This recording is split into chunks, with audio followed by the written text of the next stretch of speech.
All right, all right. All right. Good morning. And we are here.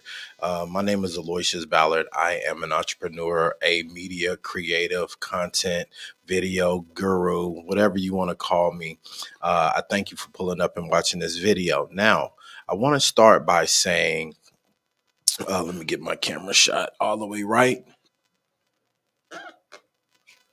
I want to start by saying thank you for pulling up. I am in my new office that is being renovated. So you may notice that I am in a new space. But this is one of the things that I wanted to come by and talk about today is about new things and how we can approach this year. Now, with that being said, I put the title of this up being how to get more work in 2024. Now, the first thing we want to talk about is having that success in understanding the digital landscape of what we're looking at in this year. Now, for a lot of you as content creators, we're still doing a lot of the things we did last year. And some of that can transcend into this year. But I want you to think about adding a new spice, adding a new approach, because you're looking at platforms that are ever evolving as the attention spans of people are always changing. Let's look at YouTube Shorts, right? YouTube Shorts is making a big move in play to be a major factor into feeding our clients or our audiences into long form content. I know everybody has made the shift to vertical, and that's cool. But guess what? Things cycle. There's a pendulum that goes from one side to the next. And what we're looking at in the scope of digital media is another shift back to long form content. If you don't believe me, the next time you upload something that is 60 seconds or shorter on TikTok, look at that little message it gives you. It says, hey, we're showing you that more people are seeing success with long form content. They've actually opened it up to at least 10-minute factors. So you want to make sure you're paying attention to what the platforms are telling you. A lot of you probably don't even have your accounts set up as creator accounts or business accounts. You get more tools and more analytics by understanding that. And I'm going to tell you why this is important, because the more you know, the more content you can create that is effective and that is beneficial to your client, your business, or your brand. So we're going to talk about a little bit of that today, because a lot of times we want to ignore these bite-sized content creating sites, and I'm guilty of that.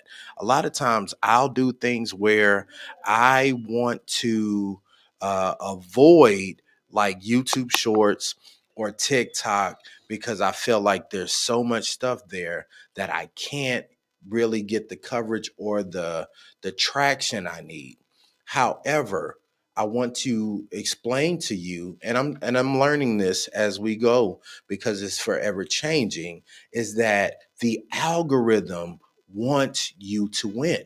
See, we think the algorithm wants to shadow ban us, as we say, or cause us to not be successful. You're absolutely wrong. It wants to keep users on the platform. So a lot of times when we're doing things, we're not thinking about the value that it brings to the person or people that are watching our content. And that's the thing that we as creatives have to work on. We can't just always do the things that satisfy us artistically. Sometimes you got to get on there and you got to play ball for what the algorithm needs to get to those other projects. And we're talking about this because we're talking about how to get more work in 2024. And what people are looking for more than ever from the highest levels of corporations like Apple or Pepsi or AT&T, all the way down to small brands, is efficiency and effectiveness. Now, if you can create something for a brand that will cause engagement, And I want to explain this because we talk about engagement, but engagement is a moving goalpost. And what I mean by that is the definition of what engagement meant 2 years ago is very different than today. Now, I look at engagement as, will it cause someone to stop, pay attention, but more so, will it cause them to um, interact with the end result that I want for my clients?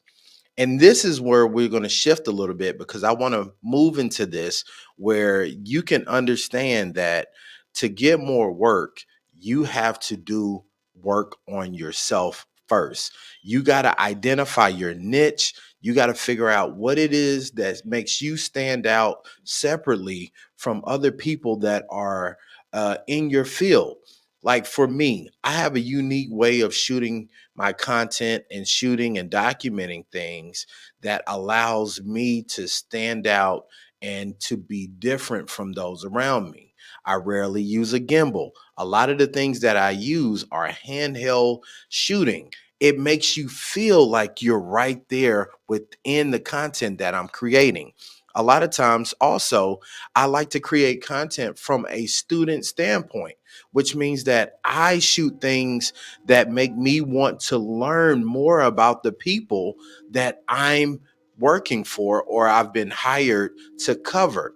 So if you're doing these things, even from a social media management standpoint, what are people wanting to know about the brands you're working for?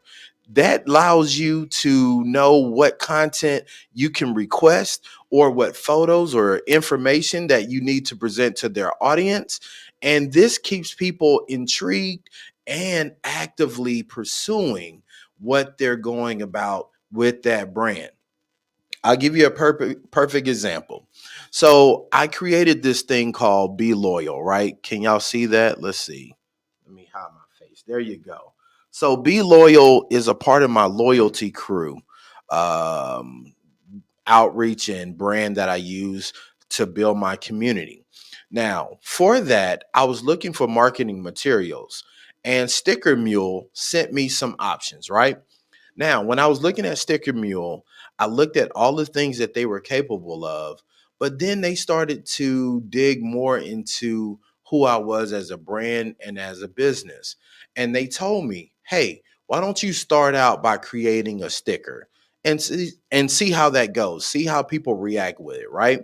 And from that, I end up noticing I created this right here. Let me cover it up one more time, and it became something that people started wanting more of. And the I had some people ask me, "Hey, I love that design. I love that. I want to be a part of the loyalty crew. Can you make that into a hoodie?" And I was like, I hadn't thought about making this into a hoodie. I was just doing a test. And because of that, now we are in production to create more of a line based on the Be Loyal because people are fooling with it. They're engaging with it. It's grabbing their attention. And then yesterday, I have some content coming out where I was eating lunch at a local restaurant here, and I noticed the waitress kept looking at my Be Loyal merch, and I asked her about it. What did she like about it? What didn't she like about it? And she began to tell me about her thoughts, and then we got into what she was going to be loyal to, and because of that, it then tied her into the brand that I'm building and the merch that I'm building even more. And you can follow me online so you can see what happens because it's an awesome story because she overcame. She ended up being a person that I never expected had gone through what she went to. And what she was loyal to was breaking some generational curses on her family with her children. That was just, it made my day. And I'm telling you this in the scope that how we go about testing our content, our engagement, our optimization of what is working versus what is not working only makes us as content creators more valuable to our clients. A lot of us charge things. All we look at when it comes to Getting more work is making money. And that is not the motivator that you need to have. I understand we all have to make money and pay bills and grow. But what's more important as a content creator is your ability to be effective. When you become effective, more people will share your brand and your services to their friends and other people they know. And that's how we get more work in 2024, by doing the work inside first, looking at, hey, what did I do well with the top 10 videos or the top 10 posts that was really engaging in 2023? And how do I build off of that? Or what do I need to change about my approach to my clients? Some of you never ask your clients for feedback. Ask them, hey, what are people saying about the things that we did together?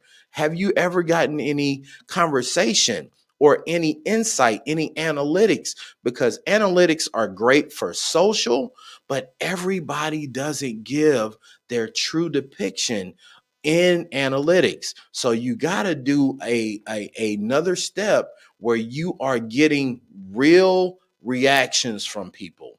Now you got to be able to take criticism, because people will tell you, hey, I liked a certain thing about this video, but I found that I started getting bored about 2 minutes in. And that doesn't mean it was terrible.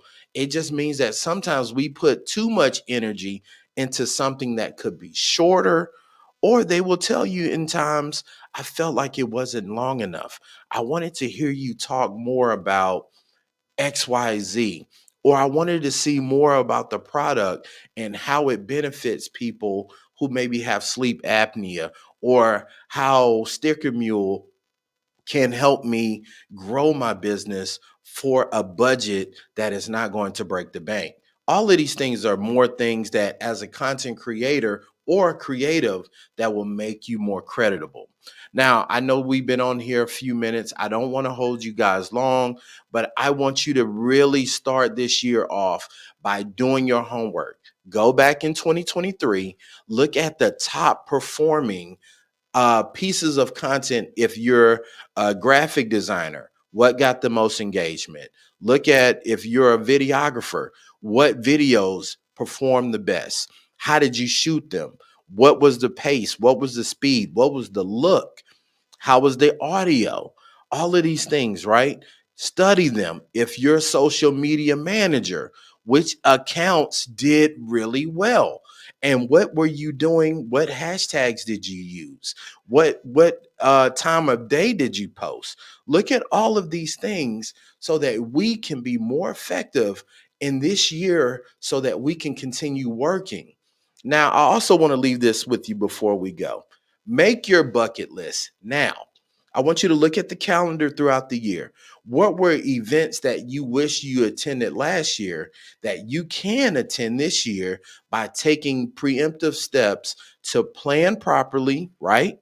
And to position yourself to be of use and value.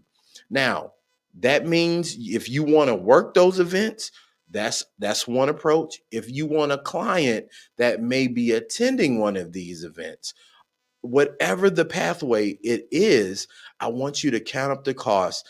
And because I'm an advocate for AI, use Chat GPT to write up, tell it what you want to do. Say, hey, Chat GPT, I am a creative who specializes in video production.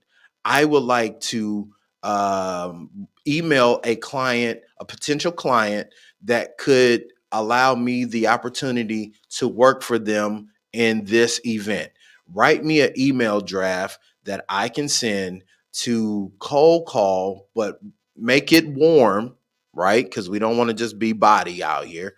We want to make sure we have good interaction, good concepts, and personality when it comes to us approaching people, and share with them ways I can benefit them in these spaces. Like, a lot of times people don't know what you can do and the value you can bring if you don't even know. Like, a lot of times, I'll give you an example. When I'm working or I'm approaching a brand, I look at all of their platforms, and then I look at what would I add here that I do not see. And a lot of times I ask a question. I will say, hey, um, let's say Coca-Cola. Hey, I noticed that you guys are active in the community, but I don't see a lot of video around it. Have you guys ever considered documenting that so that you could show your audience the impact that you're having in these spaces? Now, if they're showing up at an event or a festival or a major conference and they're doing community service, there's no better way to say, hey, I noticed that you guys are going to be at South by Southwest doing community events. I would love to be able to come in and work with your team or on your team as a videographer to help you get that coverage. And sometimes, if it's a big brand, I may even go and say, if you like what I do, maybe you could consider working with me in the future. All I would need is access and the ability to document your time at South by Southwest. And I kid you not, 9 or 8 times out of 10, they're going to give you some opportunity for you to work. And because you know what you're there for and you know why you're joining or want to be a part of that, is going to be imperative for you getting more opportunities like that. So don't be nervous about approaching, just be prepared and know what you're going to add to those brands and businesses. Now, listen, I got to get out of here, but I want to make sure that you guys know that I'll be doing more videos like this throughout this year. So make sure you subscribe, make sure you're following the channels, follow me on socials, because I want to see all of us succeed. A lot of you contact me about, hey, I want to work those type of events that you're doing, or I want to get my business seen by a certain amount of brands, or to grow my audience. And people will only come and follow you if you're adding value. So everything you create, ask yourself first, what am I adding to the viewers of this video? If all you can say is, I think this is a cool idea, then you're wasting your time. Do things that add value and watch this year become one of the best years that you've ever had in your brand, business, or personal life. I appreciate y'all for watching. Once again, be loyal. Be loyal to yourself, be loyal to your dreams, and be loyal to the things that you want to see manifest in your life. Shout out to the loyalty crew. I love y'all, man. And I appreciate you guys for watching. And until next time, leave me something in the comments what you want me to cover, and we'll go from there. And I will see you guys in the next one. Peace.